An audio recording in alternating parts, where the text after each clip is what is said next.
Hey guys, it's Justin again with another video review. This is going to be a review of the Sun Toys SD Master Grade Style RX 78-2, and I've got to say, this kit is amazing.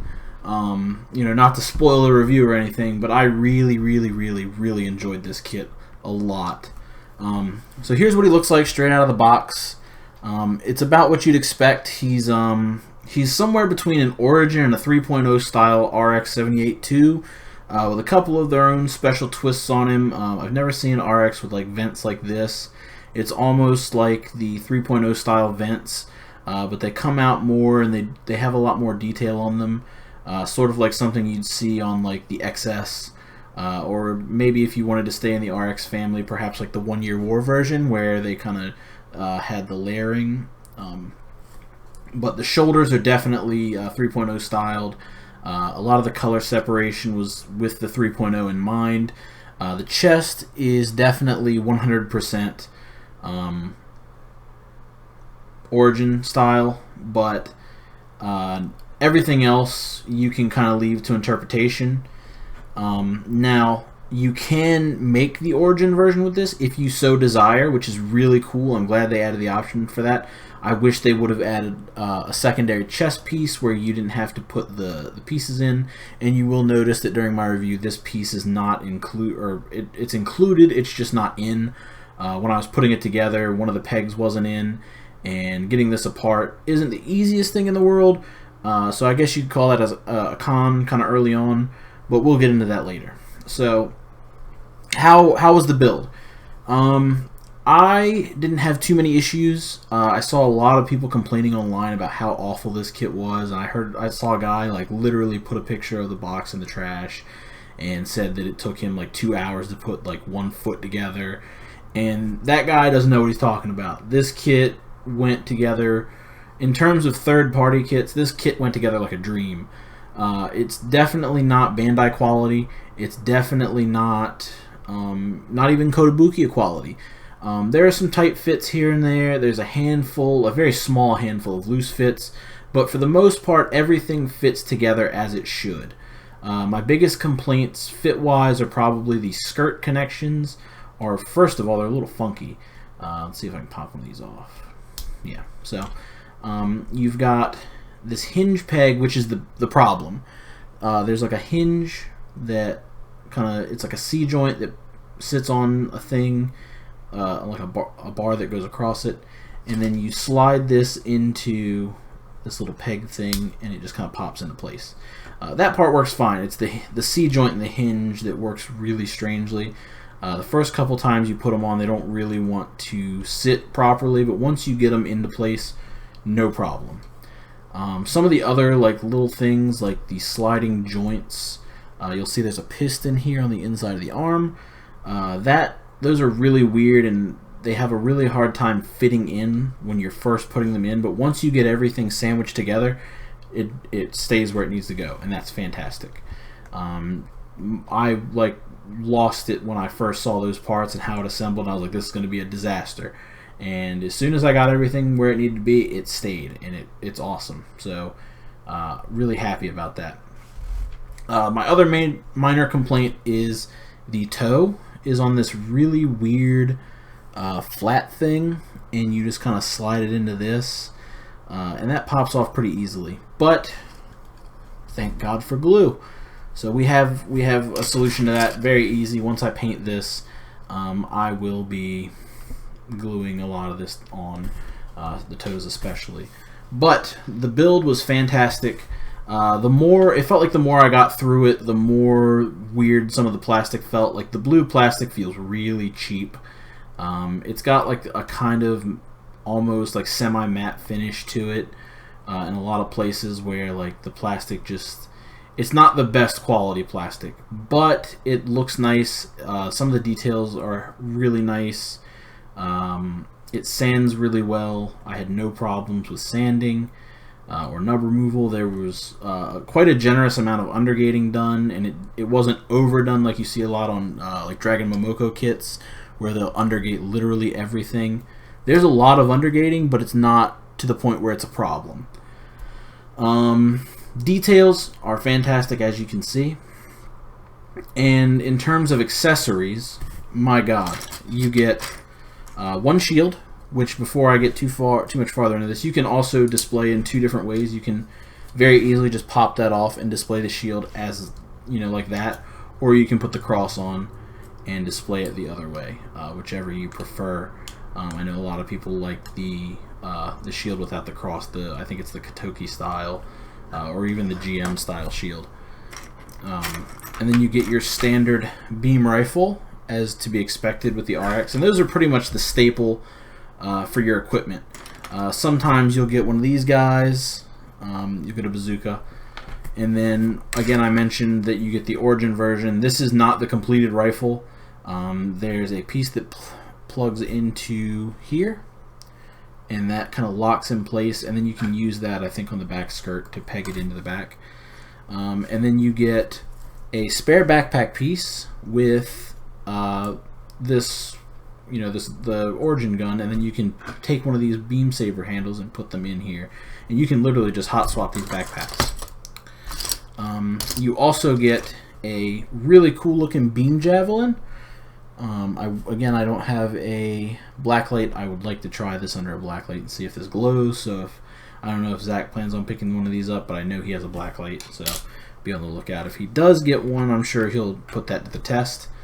And then there's a rocket pod, which I had a little bit of trouble assembling properly. These little rockets don't seem to want to stick through the holes every time. Sometimes some will stick through, sometimes none will stick through. Like, these ones are bent a little bit for some reason. So, but nonetheless, it looks pretty cool. It works. It's a really neat little color separation thing.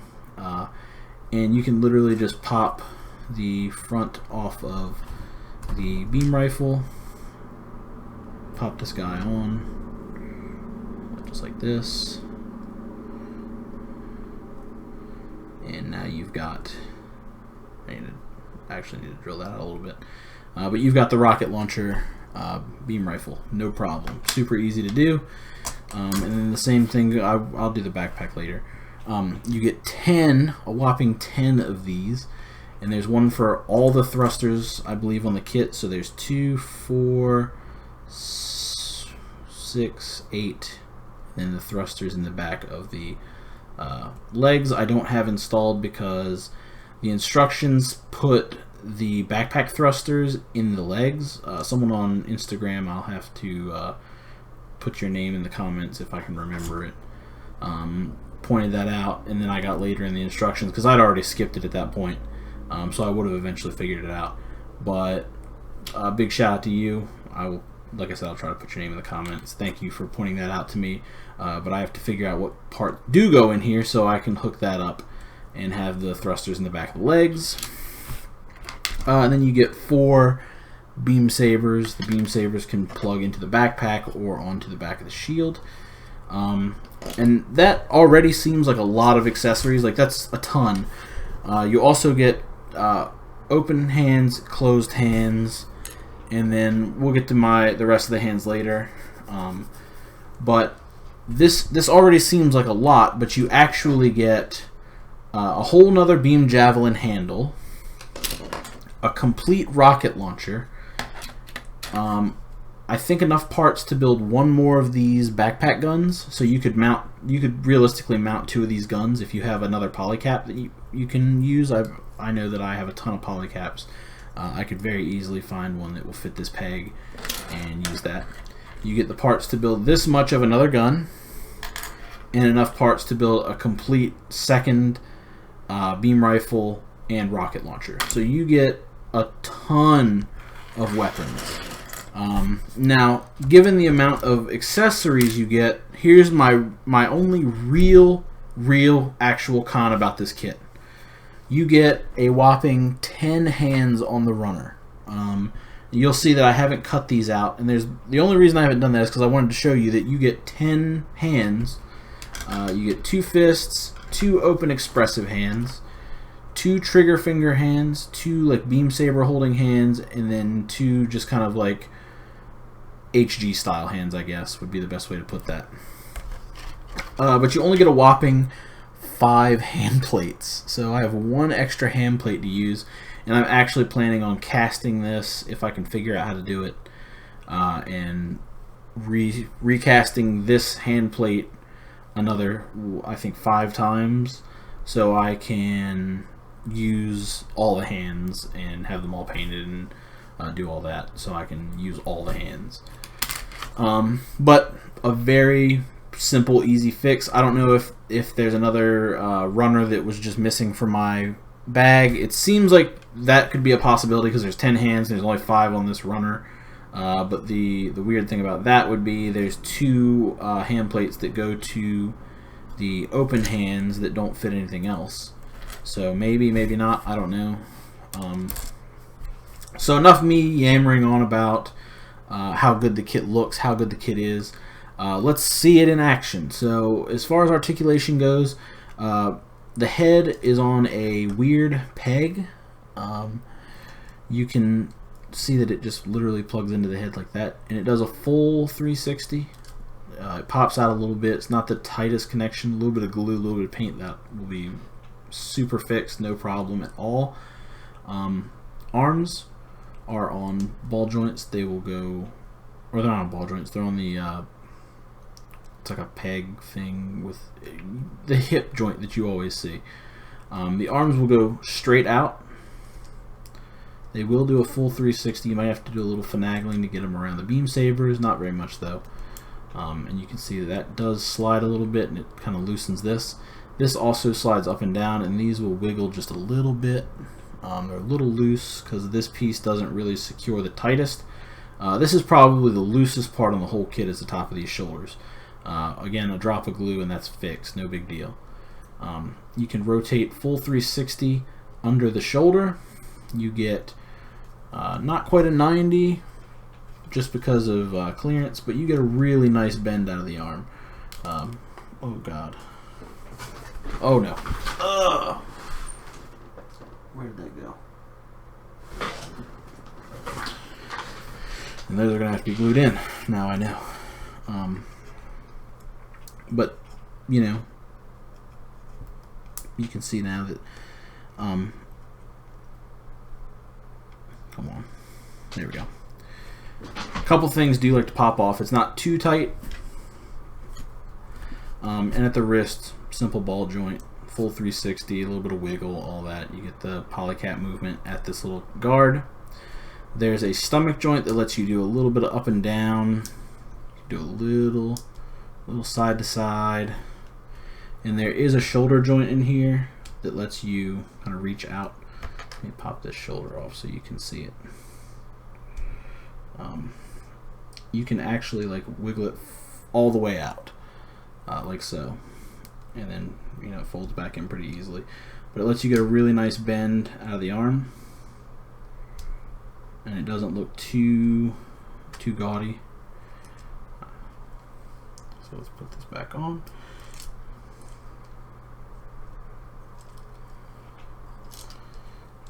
This is where I'm gonna struggle.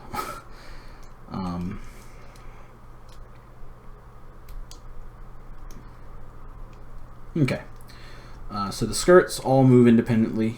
Again, they have that hinge. They can move a little bit up and down, but they're pretty much on ball joints from there. The hips are pretty standard. You can move fully forward. I'm pretty sure you can move almost fully backwards, not quite 90, but just about, just because of the clearance of the backpack. Full 360 under the hip. You get a really nice double bend at the knee with armor brake. Lots of piston detail sticking through. Looks really nice. The ankle just moves about that much up and down. The ankle guard is just on a ball joint, so you can't really get a ton of movement, but it's enough to keep the leg from doing any weird stuff. The leg itself will bend up like that and down that far. A little bit at the toe. The backpack has these little hidden thrusters that you can just flip around, and these will wiggle up and down. Beam sabers don't really move that much. You can do like this and kind of like hinge them down. Not really a purpose for that. And again, you can see that the head just needs like a drop of glue on the ball to keep it in place. But articulation, really nice. There's one other accessory I forgot to mention. You get this really nice action base. It's very big. It's about the size of an action base 1, just without all the crazy stuff on the top. And it literally plugs right in underneath. And it supports him pretty well. Yeah, you can shake him around a little bit. He's good to go. So that's my thoughts on this. He's a really cool kit. You get a really good deal of posability out of him. I wouldn't call it the most playable kit just because of the quality of the plastic. I don't know how much I'm going to be able to do as far as like photos are concerned when it comes to once he's painted. But I do want to paint him. I haven't decided on a color scheme yet, and I think that's where you guys are going to come in. I chimed in with my Gumbo Talk buddies, and we're not able to come to a consensus. So what I think I'm going to do is I'm going to consult you guys. I'm going to try and put a straw poll or some sort of poll up here in the comments, in the video description. So if you look down below in the video description, I will have, if I can remember to do it anyway, a poll. Vote on the color scheme that you think you want to see. Right now I'm kind of tossed up between G3 colors, which I believe is the gray with like the muted blue, you know, pretty much just gray and blue. Looks super cool. The real type colors, which is white, green, red, a little bit of yellow. I don't think there's any blue on that though. I'm thinking perhaps muted, just like muted standard. So if anybody's seen the 1 Year War RX 78-2 animation version, I think it is. There's two versions of that kit. One comes in colors like this, the other one comes in like desaturated colors. I really like the desaturated colors, and I think that would look really cool. It's kind of like a watercolory, like line art style color scheme. Not too bold, not too bright. Or standard colors, just like this. Paint it the same way it is. You know, nice white, gray, blue, red, and yellow with the metallic frame and all that. Standard. Honestly, that's the one I'm the least excited for, but I like pretty much all versions of the RX, so I'm going to let you guys decide what I'm painting, and when I get around to painting it, I will do it in those colors. So that's been my review. Hopefully you guys enjoyed. I certainly enjoyed building this kit. I might actually buy another. I enjoyed it that much. I really hope that they make another one, because I don't even know what they would do next. Like, I would kill, obviously I'd kill for like an easy 8 in this style, but like things that are realistically going to come out, I would like to see a strike. I would like to see like a new, or like I don't know, man, like anything. This kit was really cool. I'd love a GM like this. So let me know what you guys think. If you picked it up, let me know if you agree with anything I said or disagree. We can hash it out in the comments and see what's going on, what your thoughts are. And if you aren't picking it up, did I change your mind? Have you decided that maybe you want to check this guy out? Were you on the fence? And you know, leave me a like or comment, subscribe if you're not around. And thanks for watching. So see you guys later.